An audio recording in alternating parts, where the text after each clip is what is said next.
Kalau kita tidak punya sesuatu kelebihan apapun, kita nggak akan bisa bersaing masuk ke dunia ini, dunia kerja atau dunia apapun lah.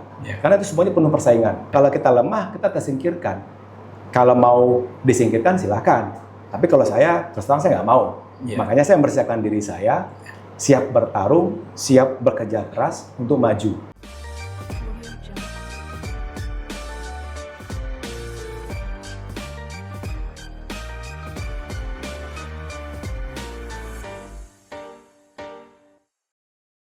Halo, selamat pagi pemirsa Semandu Kreatif dimanapun berada. Kembali lagi bersama saya, Satria Octavianus, pemandu podcast Semandu hari ini.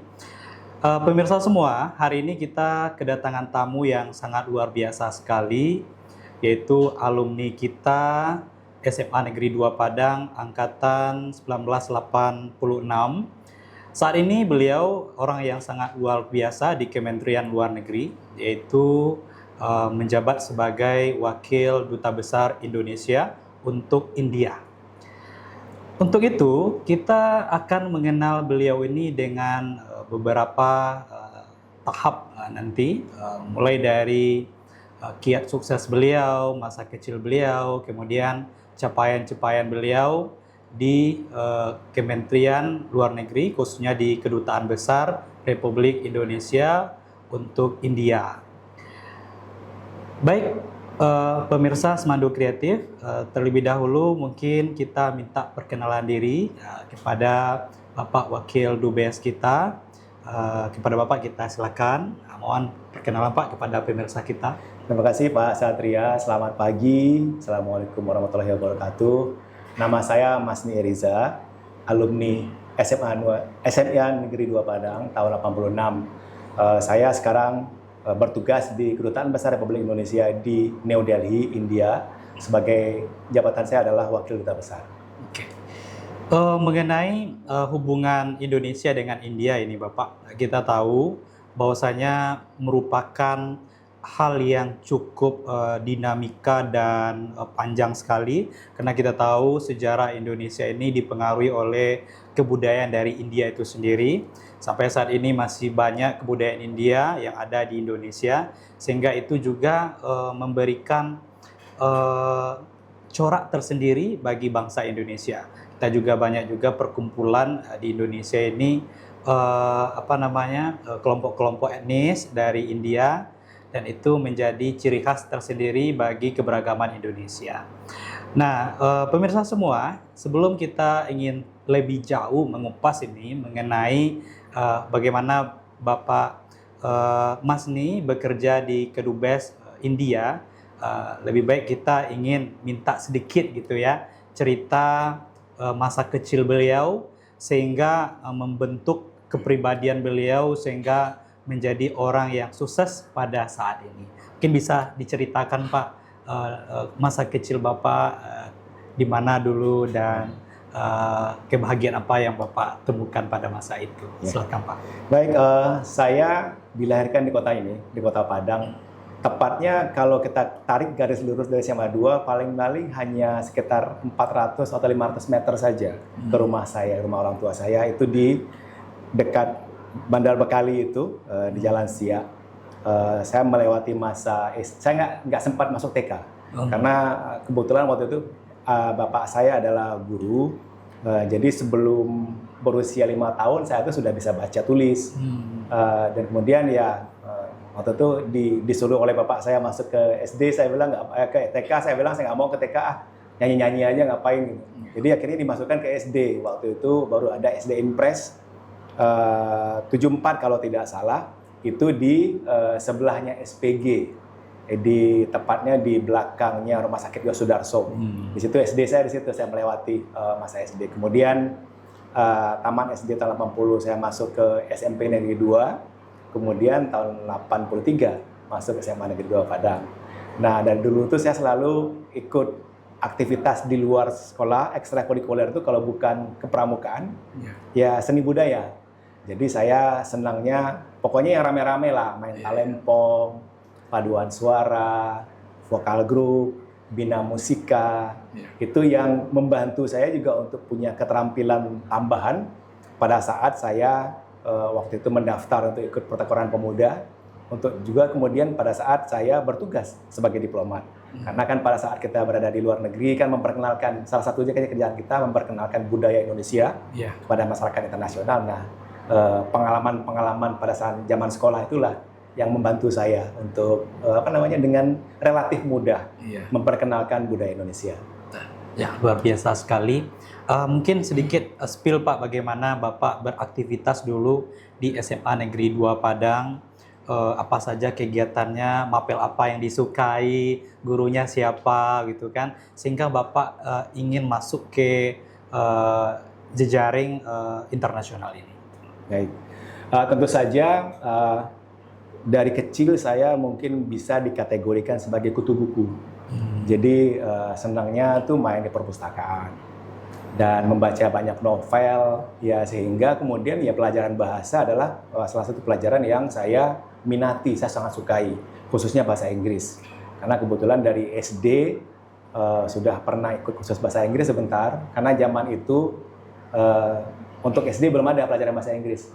Itu baru di generasi setelah saya baru ada. Nah, saya waktu itu ya kebetulan ada peluang ambil bahasa Inggris. Itu juga membantu saya untuk meneruskan hobi kutu buku itu, baca buku macam-macam.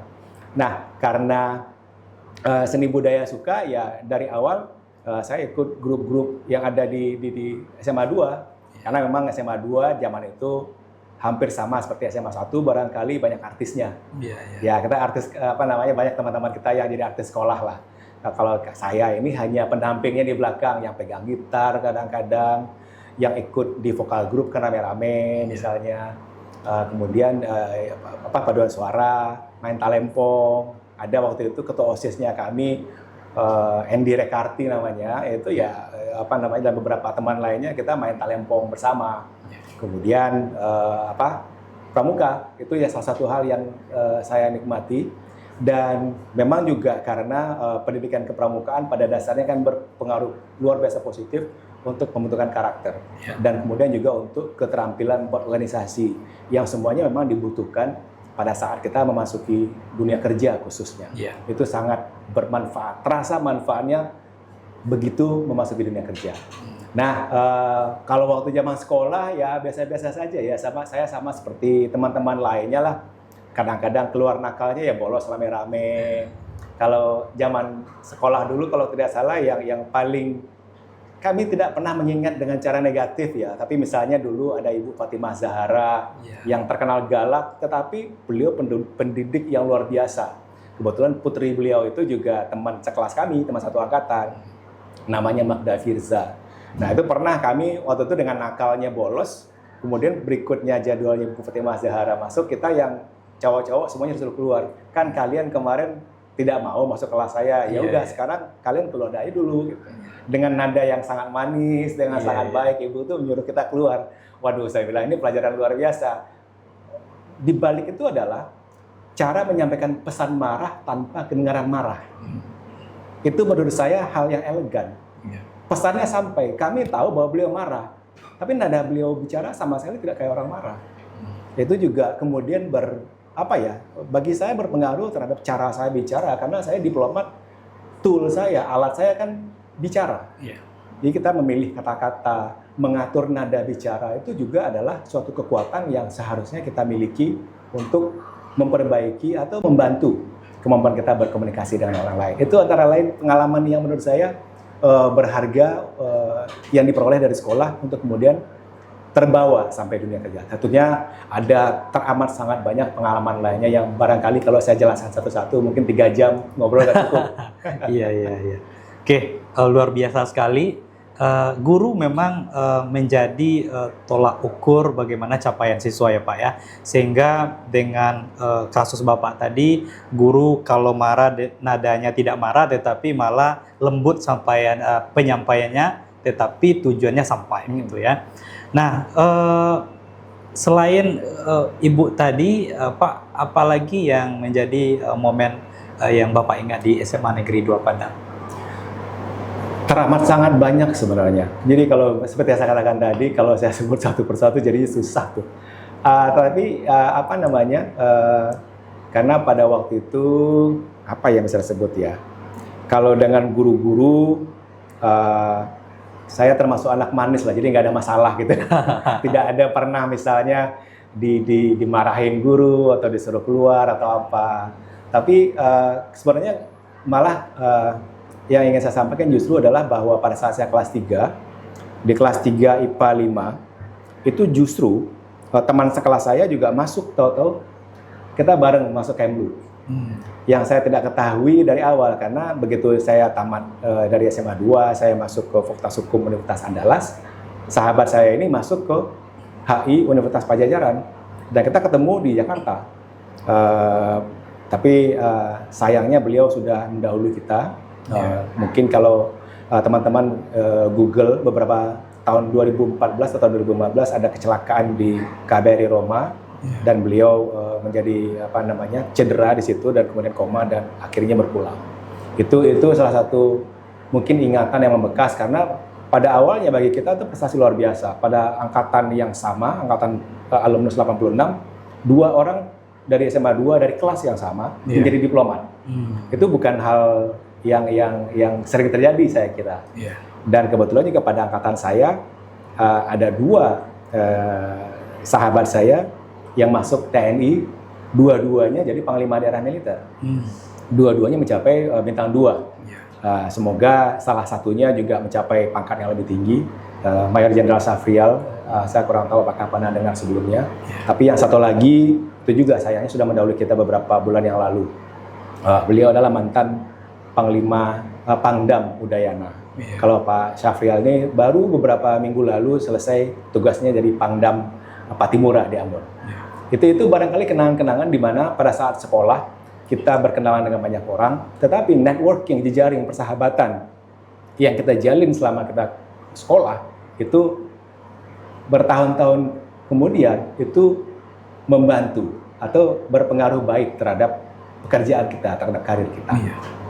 Oke, Pak Masni, saya tergelitik dengan pernyataan Bapak tadi. Melihat fenomena hari ini, siswa yang kita temukan hari ini kadangkala mereka abai akan prioritas mereka itu hadir dan belajar di sini. Jadi intinya mereka tuh tidak sadar bahwasanya mereka sekolah gitu. Nah, Bapak bercerita tadi bahwasanya saya juga pernah sekolah begini dan begitu. Intinya Bapak sama dengan remaja pada umumnya. Tapi Pak, poin pentingnya apa yang perlu siswa ketahui? Walaupun kita boleh nakal, boleh bermain, tapi hal yang tidak boleh tinggal itu dan harus kita persepkan itu apa sih Pak yang perlu? Yang pertama dan terutama namanya anak sekolah kan belajar. Itu yang tidak boleh ditinggalkan. Segala sesuatu lainnya itu aksesori. Itu yang barangkali saya pikir perlu dicamkan di benak masing-masing. Nah, karena kadang-kadang kita cenderung diganggu oleh hal-hal yang kecil-kecil dan yang kurang penting, sehingga yang terpenting malah kurang terperhatikan atau malah diabaikan sama sekali. Itu yang nanti akan bisa menjadi fatal di masa depan. Nah, saya yang kembali ke semua anak muda, saya ingatkan, di sekolah itu nomor 1 belajar. Kenapa? Karena di masa sekarang, dunia ini semakin kompetitif. Kalau kita tidak punya sesuatu kelebihan apapun, kita nggak akan bisa bersaing masuk ke dunia ini, dunia kerja, atau dunia apapun lah. Karena itu semuanya penuh persaingan. Dan ingat, di dunia ini, ya hanya yang terkuatlah yang selamat. Survival of the fittest. Kalau kita lemah, kita tersingkirkan. Kalau mau disingkirkan, silakan. Tapi kalau saya, terus terang saya nggak mau. Makanya saya mempersiapkan diri saya, siap bertarung, siap bekerja keras untuk maju. Nah, saya hanya ingin adik-adik kita, anak kita yang sekarang masih sekolah di SMA, sudah mulai setidak-tidaknya memikirkan. Memang masa SMA itu masa yang paling indah. Main kemana-mana, bergaul, having fun. It's okay. Dunia ini butuh variasi kok. Tetapi tetap saja yang terpenting adalah bersekolah dan belajar. Karena itulah yang akan menjadi landasan mereka untuk masa depan. Kalau itu lengah, abai, nanti pada waktunya akan menyesal. Dan kita semua tahu, penyesalan selalu datangnya terlambat. Nah, jangan sampai kita menyesal di masa yang akan datang, di kemudian hari. Oke. Ananda semua, pemirsa Semandu Kreatif, kita tahu bahwasanya memang kita boleh bermain di masa SMA ini, kita boleh sedikit nakal, tetapi tidak boleh meninggalkan yang pokok, yaitu belajar ya Pak ya. Kenapa? Kedepannya dunia sangat kompetitif, tentu kita harus mempersiapkan diri. Nah, mengenai dunia yang kompetitif ini Pak, tentu Bapak juga melihat pada masa Bapak waktu itu kan, saya juga ingin tahu ini, bagaimana kok bisa Bapak memilih hukum internasional UNAN sebagai pilihannya. Kemudian Bapak juga di aula tadi bercerita, saya aktif berorganisasi. Organisasi apa sih yang Bapak ikuti waktu kuliah begitu? Silakan Pak. Ya, jadi seperti yang tadi dengan sangat gamblang saya sampaikan pada saat di aula, pada saat SMA saya nggak terlalu berpikir ntar jadi apa ya, ntar kuliahnya apa. Masuk hukum aja sebenarnya sudah meleset, sudah agak belok karena kan saya waktu itu jurusannya IPA. Nah, teman-teman saya mikir ya jadi dokter lah, masuk ke pertanian lah, ke peternakan lah, ke teknologi, ke teknik segala macam. Cukup banyak angkatan saya yang masuk ke ITB, ke Unpad dan lain-lain yang terdengarnya barangkali lebih mentereng gitu ya. Dan saya pikir itu bagus, sama sekali nggak ada jelek-jeleknya, bagus banget. Tetapi saya mungkin agak telat baru punya bayangan saya harus jadi apa dan dengan cara apa. Itulah saya tadi sampaikan. Somehow jadi lulus ini karena waktu itu namanya masih Sipenmaru, seleksi penerimaan mahasiswa baru sistemnya pada saat tahun 86 itu. Nah saya karena kita dari IPA bisa milih jurusan-jurusan IPA atau IPS. Nah saya pilih pilihan pertama saya lupa apakah kedokteran atau pertanian, nggak tahu saya. Kemudian pilihan ketiganya untuk di sosial fakultas hukum dan ekonomi, dan terimanya fakultas hukum. Jadi somehow saya melihat itu sebagai nasib, sebagai garis tangan. Dari 4 pilihan itu Tuhan meletakkan saya di fakultas hukum. Ya udah, saya terima itu sebagai sesuatu yang dipilihkan Tuhan. Yang namanya kita berdoa kan pilihkan yang terbaik kan gitu ya. Kalau kita lagi sholat, diarahkan ke sana ya sudah. Terus mikir, saya masuk fakultas hukum mau jadi apa? Dengar saya cerita, oh internasional menarik. Ya udah, saya pokoknya nanti pada semester ke-7, tahun ke-4, saya akan ngambil lulusan hukum internasional dan saya mau jadi diplomat. Itu tekad pada hari pertama saya masuk di kampus. Dan alhamdulillah itu tercapai. Tentu saja untuk menuju ke sana itu kan langkahnya panjang ya. Nah, tadi saya katakan begitu kita punya tujuan, mulailah kita di benak kita menyusun semacam rencana-rencana yang lengkap dengan timeline-nya. Memang tidak semuanya on time sih. Jadi saya saja kalau hitung kuliahnya lama. Karena jadi aktivis, kemudian jadi ikut pertukaran pemuda. Pertukaran pemudanya hanya nggak nyampe 3 bulan, tapi saya ngambil istirahatnya 1 tahun kuliahnya. Jadi istirahat 2 semester, tapi sebenarnya untuk kegiatan yang hanya 3 bulan. Jadi dipikir-pikir kan buang waktu. Tetapi pada saat bersamaan saya juga terima beasiswa Supersemar pada saat itu. Jadi ya senang-senang aja. Nah, aktivitas apa? Sama seperti di SMA, saya ikut kepramukaan. Saya pernah menjadi ketua Racana Universitas Andalas. Kemudian saya ikut kegiatan-kegiatan kesenian. Jadi penyanyi vokal grup, menjadi pemain talempo, menjadi salah satu pendiri UKM Paduan Suara di Universitas Andalas. Kemudian ya kita juga melalui jalur kepramukaan mengikuti berbagai latihan kepemimpinan. Nah itulah yang kemudian kombinasi dari hal itu yang menjadi modal pada saat memasuki dunia kerja. Nah pada saat saya akhirnya wisuda dari Universitas Andalas pada tahun 94, saya langsung ikut tes pertama, waktu itu namanya masih Departemen Luar Negeri. Kemudian dengan berbagai proses seleksinya, tahun 95 baru dinyatakan diterima masuk menjadi calon pegawai negeri sipil di Departemen Luar Negeri. Itu kira-kira perjalanannya. Oke, menarik sekali karir awal dari Pak Masni ini. Sebelum Bapak sampai ke tahap menjadi wakil duta besar Indonesia untuk India ini, Pak, tentu kalau kita lihat selama ini diplomat sering berpindah-pindah tugas, gitu, Pak.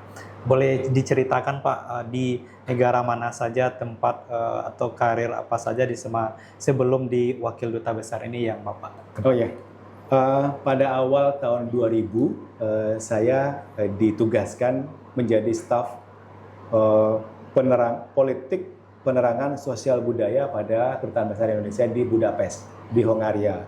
Itu sekitar 3,5 tahun. Jadi saya pertengahan 2000 berangkat ke sana dan pulang akhir 2003. Nah, itu pengalamannya banyak karena kita dari Budapest itu juga sekaligus mengcover Bosnia Herzegovina, ibu kotanya Sarajevo, dan kemudian Kroasia, ibu kotanya Zagreb. Jadi pada saat itu karena duta besarnya juga adalah duta besar Indonesia untuk kedua negara lain itu dengan kedudukannya di Budapest, kita menjadi punya pengalaman. Walaupun basisnya kantornya di Budapest, kita kadang-kadang ke Sarajevo, kadang-kadang ke Zagreb, kadang-kadang ke kota-kota lain di dua negara itu. Itu juga memperkaya pengalaman. Oke, menarik sekali. Kemudian Bapak, ketika Bapak berkarir menjadi wakil duta besar, ini kan pimpinan ini Pak, duta besar. Saya dengar duta besar ini berkuasa penuh gitu, istilahnya. Nah, kalau boleh tahu ceritakan ke pemirsa Pak, apa sih duta besar itu, kemudian tugas dan wewenangnya apa? Ya, baik. Tentu saja seperti yang dari awal disebut, saya posisinya masih wakil duta besar, jadi bukan duta besarnya. Nah, kalau duta besar tentu saja adalah pejabat, baik itu diplomat karir ataupun bukan, karena sesuai konstitusi itu menjadi hak prerogatifnya presiden. Jadi siapapun bisa, jika dianggap layak, jika dianggap kompeten, presiden bisa menugaskan siapapun menjadi duta besar. Nah, dengan title-nya yang lengkap, duta besar luar biasa dan berkuasa penuh, maka duta besar itu adalah perwakilan pribadinya atau utusan langsung dari kepala negara kepada negara di mana duta besar itu ditugaskan. Itu fokus utamanya. Nah, kalau tugasnya sebagai wakil dari Republik Indonesia, wakil dari kepala negara Republik Indonesia, tentu saja tugas dan wewenangnya sangat luas. Jadi mulai dari mengelola kedutaannya itu sendiri, kemudian mengelola hubungan antara Indonesia dengan negara di mana duta besar itu ditugaskan. Nah, wakil duta besar tentunya tugasnya adalah mendukung pelaksanaan tugas dari duta besar itu. Karena semua duta besar itu diberi istilahnya credential letter, surat-surat kepercayaan. Itu surat yang yang berisi kata-kata yang sangat precise, yang menyebut kepada kepala negara yang menerima bahwa inilah orang terbaik, putra terbaik bangsa saya tugaskan di negara Anda untuk mewakili saya dan mewakili Republik Indonesia. Itu namanya, yang memegang credential letter hanyalah duta besar. Dan kemudian duta besar juga dibekali dengan mission paper namanya, yang berisi instruksi dari presiden. Bapak atau Ibu duta besar, Anda selama berada di negara ini tugas Anda. Dan itu berbeda-beda dari negara ke negara lain. Itu tergantung kepada Menteri Luar Negeri itu menugaskan secara spesifik apa bagi duta besar itu. Nah, berdasarkan mission paper, nanti kedutaan akan menyusun rencana dan kerjanya sesuai dengan arahan yang diberikan oleh pimpinan negara. Itu kira-kira. Oke, luar biasa. Ini putra terbaik Indonesia, Bapak Masni Eriza. Saya belum. Duta besarnya kita berdoa ya terbaik. pemirsa, semoga Bapak Masni bisa jadi duta besar ke depannya. Berbicara mengenai tupoksi tadi Pak, tentu Bapak sudah beraktivitas di kedutaan itu sendiri. Apa saja yang telah kedutaan lakukan untuk hubungan Indonesia dengan India ini Pak? Ya, baik. Kadang-kadang saya melihat orang Indonesia pada umumnya masih tidak terlalu melirik kepada India sebagai negara yang berpotensi tinggi sebagai mitra. Apakah sebagai mitra hubungan ekonomi, untuk hubungan politik, tetapi itu saya kira ignorance lah istilahnya, bahasa kita itu ignorance. Kenapa? Karena India sekarang adalah ekonomi terbesar kelima di dunia. Kalau kita bicara dari sisi angka GDP-nya, nomor 5 dunia, Indonesia itu masih belasan. Dari sisi purchasing power parity, India adalah ekonomi terbesar nomor 3 di dunia. Jadi sebuah potensi ekonomi yang luar biasa besar. Penduduknya terbesar di dunia, 1,43 miliar. Jadi kalau kita membayangkan Republik Indonesia ini sudah besar sekali, penduduk kita sudah banyak, nah kita tuh nggak nyampe seperempatnya India. Nah, dari sisi angka perdagangan, pada tahun 2023 itu perdagangan bilateral kita sekitar 30-an miliar dolar. Silakan dihitung sendiri dalam rupiah itu berapa puluh triliun. Hitung sendiri. Saya nggak bisa di luar kepala langsung menghitung 30 sekian miliar dolar itu berapa triliun rupiah, saya nggak tahu. Nah, dari angka segitu, Indonesia mendapat surplus sekitar 12 miliar dolar. Artinya adalah terdapat 12 miliar dolar kelebihan yang dibeli oleh India dari Indonesia dibanding dengan yang kita beli dari India. Artinya adalah hubungan ekonomi yang sekarang ada itu menguntungkan bagi Indonesia. Yang mereka beli apa? Yang terbesar adalah batu bara dan minyak sawit. Kedua-duanya adalah bahan baku yang digunakan untuk menggerakkan ekonomi mereka. Batu bara itu untuk menghidupi atau menyalakan atau menjadi bahan bakar pembangkit listrik mereka, karena mutu batu bara kita lebih bagus dari mutu batu bara yang ada di India. Mereka sebenarnya juga menghasilkan batu bara, tetapi mutunya tidak sebaik yang kita punya. Makanya mereka selalu impor dari Indonesia. Kalau minyak sawit, mereka punya tanah banyak, mereka punya berbagai jenis tanaman yang bisa menghasilkan minyak nabati juga, tetapi tidak ada di dunia ini minyak nabati yang lebih bagus dan lebih efisien daripada minyak sawit. Makanya mereka tetap membeli minyak sawit kita. Nah, di luar itu masih cukup banyak komoditi-komoditi lainnya yang kita perdagangkan antara kedua negara, tetapi yang itu yang terbesar. Garis besarnya itu tadi, surplusnya di kita banyaknya, artinya adalah India membeli lebih banyak daripada kita membeli dari India. Berarti peluang perdagangan dengan India cukup banyak ya Pak ya. Itu dari sisi ekonomi tadi Pak. Kalau dari segi kebudayaan dan pendidikan, bagaimana peluang pendidikan di India yang bisa diikuti oleh orang Indonesia di sana? Apa yang bisa Pak kira-kira? Sejauh yang saya mengamati ya, kalau di India itu sistem pendidikan mereka dari kecil, dari SD, itu yang sangat ditekankan oleh sistem pendidikannya adalah membaca, menulis, bicara. Jadi kalau kita barangkali, saya kurang tahu kalau sekarang kurikulumnya seperti apa, tetapi kita kan lebih banyak diarahkan untuk menghafal. Dan pada saat ujian diminta mengeluarkan hasil hafalan. Dan tidak terlalu banyak berbicara atau berdebat. Di India justru kita diarahkan banyak membaca, kemudian menuliskan pemahaman kita. Jadi disuruh menulis esai, menulis paper, itu dari SD. Dari SD. Dari SD. Tidak hanya esai, tetapi juga menuliskan perasaan. Jadi seperti menulis karya sastra. Tapi tentunya dalam bentuk yang lebih simpel. Apakah hanya mengisi buku harian atau apa gitu. Itu sistem mereka. Kemudian berbicara, debat. Dari 3 hal ini, mereka itu sangat bagus kemampuan bahasanya untuk berdebat. Itu yang menurut saya salah satu keunikan sistem pendidikan di India. Pemirsa, kita hari ini mendapatkan ilmu yang sangat luar biasa sekali dari Bapak Masni. Kemudian melihat perubahan global yang sangat luar biasa hari ini, Pak. Apa tantangan bagi generasi muda hari ini terhadap globalisasi, kemudian solusi ataupun bagaimana kiat menghadapinya, Pak? Kalau saya mulai dari kiat menghadapi kesiapan. Preparedness. Isi diri kita dengan berbagai skill yang akan membantu kita untuk lebih kompetitif di dalam persaingan internasional. Sekarang ini negara itu sudah tidak ada batasnya. Karena kemajuan teknologi, orang bisa bekerja dari Bali digaji oleh perusahaan Amerika. Banyak sekali orang-orang dari luar negeri yang kemudian menjadi istilahnya nomaden worker lah, atau menjadi virtual worker, karena memang sifat pekerjaannya memungkinkan itu. Nah, kalau anak-anak muda kita tidak siap menghadapi hal kayak gitu, kita akan kalah otomatis. Jadi preparedness, isi diri kita, ini tidak hanya dengan ilmu yang misalnya kita memilih menjadi insinyur pertanian. Jangan hanya itu saja. Cari sendiri apa skill lain yang memungkinkan kita menjadi punya competitiveness yang lebih.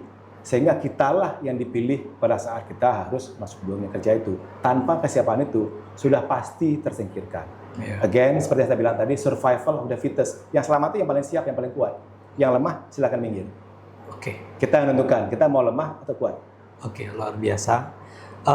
Ini Pak, karena kita SMA Negeri 2 Padang masih siswa ini Pak, statusnya tentu di antara mereka yang banyak ini ada yang berminat menjadi diplomat. Mungkin bisa Bapak berikan trik, kemudian tips bagaimana menjadi seorang diplomat atau masuk ke Kemelu itu apa sih yang harus dipersiapkan? Yang pertama dan terutama tentunya ya pengetahuan kita mengenai hal-hal terkait hubungan internasional. Tidak harus keilmuannya, tetapi hal praktis. Kita baca mengenai Indonesia dalam hubungannya dengan negara lain-lain yang ada di ASEAN, Indonesia dengan Uni Eropa, kemudian apa itu ASEAN, hal-hal kayak gitu, hal-hal praktis yang ada di sekitar kita terkait hubungan internasional. Ikuti saja perkembangan berita-berita terakhir mengenai hubungan internasional, baik itu politik, ekonomi, perdagangan, dan lain-lain. Itu semuanya relevan. Kemudian tentu saja penguasaan bahasa asing. Tadi seperti yang saya sampaikan pada di aula, tidak harus bahasa Inggris. Karena dari dari 6 bahasa PBB itu juga semuanya bisa diterima untuk masuk ke Kemlu. Tidak harus bahasa Inggris. Kalau bahasa Inggris ada persyaratan tertentu, TOEFL-nya harus berapa. Nah, nanti juga ada semacam equivalence-nya, tingkat kelancaran berbahasa asingnya untuk barangkali bahasa Rusia, bahasa Arab, bahasa Mandarin, dan lain-lain. Itu juga ada semacam ukurannya, di angka berapa minimal boleh untuk masuk ke Kementerian Luar Negeri.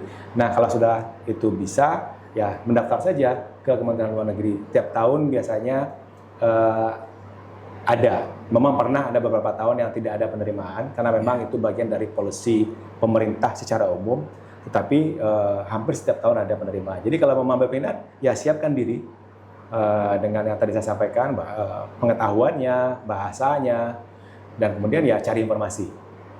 Tips and tricks itu ya mungkin akan terlalu panjang kalau satu-satu disebut. Tentu saja sebagai alumni dari sini, saya dengan senang hati kalau kapan-kapan diajak oleh ngobrol oleh mereka-mereka yang berminat, ya ayo saja. Dengan senang hati, siapa tahu bekal pengalaman yang saya miliki, siapa tahu ada guna bagi mereka. Wah, luar biasa sekali ini. Ananda SMA Negeri 2 Padang ataupun pemirsa dimanapun berada, Pak Masni siap ya Pak ya, diundang untuk mengikuti webinar, bisa jadi Pak seminar untuk kiat-kiat masuk Kementerian Luar Negeri ya Pak ya. Selanjutnya Pak, ini mungkin terakhir ini closing statement, apa harapan Bapak untuk siswa-siswi SMA Negeri 2 Padang? Baik, pemilik bangsa ini adalah anak muda. Kami ini, apalagi kalau saya kan usia sudah 50-an tahun, sudah mendekati ke garis finish lah, nggak terlalu lama lagi kira-kira ya. Mereka-mereka lah yang sekarang berada di SMA ini, yang menjadi pemilik bangsa ini di masa depan. Makanya mereka lah yang menentukan bangsa ini di masa depan jadi apa.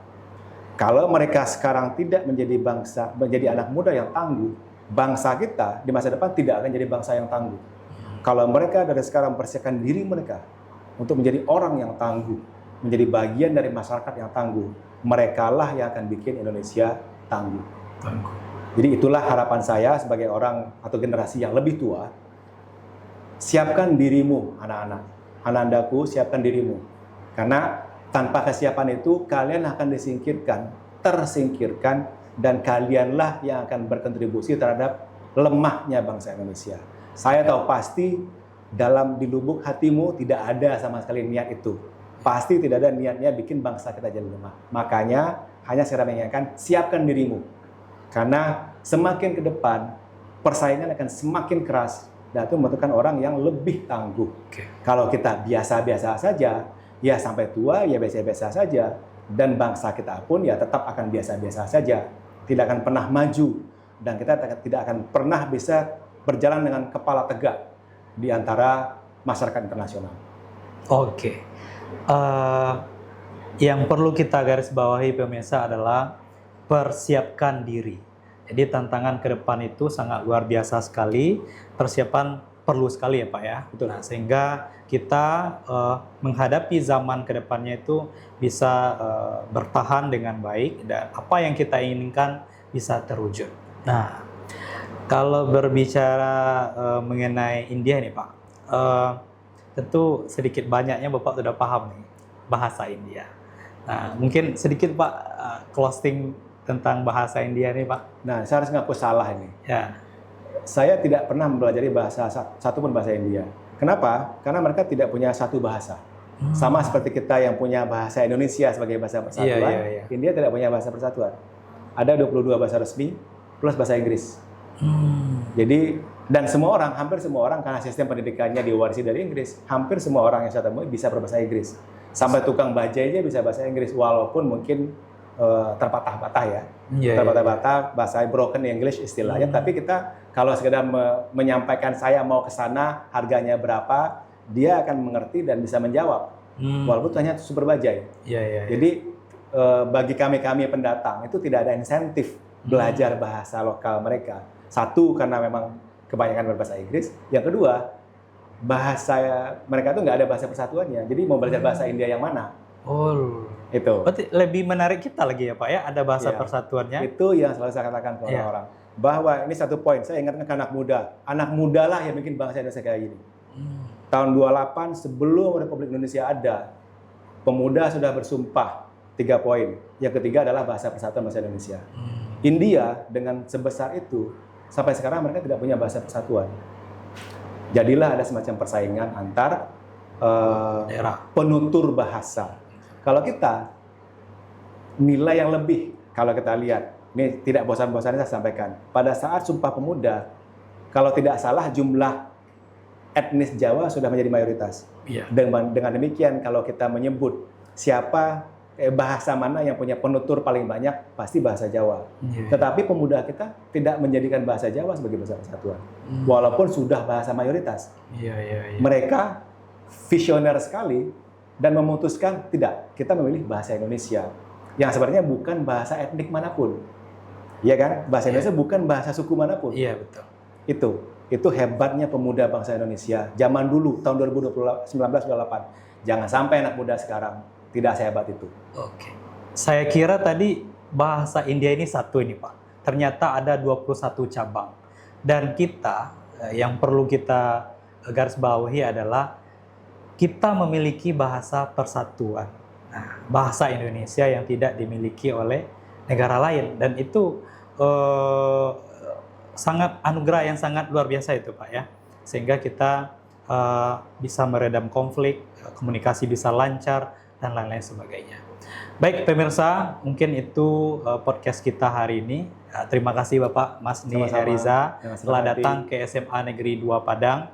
Mungkin kedepannya ada episode lanjutan di podcast ini, atau kita bertemu di lain kesempatan. Bisa jadi di seminar atau di webinar kalau seandainya lagi di luar negeri gitu ya Pak ya. Demikian saja podcast kita hari ini. Karena saya buka tadi dengan salam, maka kita tutup juga dengan salam. Billahi taufiq wal hidayah. Assalamualaikum warahmatullahi wabarakatuh. Waalaikumsalam warahmatullahi wabarakatuh.